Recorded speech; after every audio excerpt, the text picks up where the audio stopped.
زمان كنا متخيلين ان تصميم اللبس يا دوبك ابرة وخيط وماكينة خياطة، لكن دلوقتي التكنولوجيا غيرت كل ده.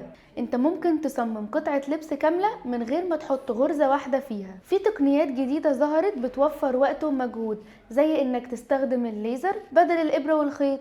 يعني القطعتين بيتلزقوا بطريقة سهلة جدا ومن غير تعقيد. ومصممين كتير بيستخدموا الليزر لتصميم الأزياء الرياضية علشان الحواف تكون مريحة وما تسببش أي احتكاك مع البشرة. وكمان في خاصية اللصق الحراري، دي بتعمل شغل الخياطة بسهولة وبنتيجة نظيفة جدا.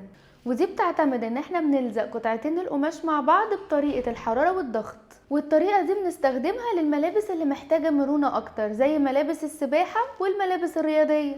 والمفاجأة الأكبر في طباعة 3D، بتقدر تطبع تصميمك الكامل بالحجم والخامة اللي تختارها. دي بقت طريقة كتير جدا من مصممين الأزياء بقوا بيستخدموها علشان يعملوا تصاميم جديدة ومبتكرة. يعني الموضة دلوقتي مش بس إبداع، لا دي بقت تكنولوجيا متطورة. قولولي في الكومنتات ايه أكتر حاجة شدتكم وعجبتكم، وما تنسوش تتابعونا علشان بنقدم لكم كل جديد.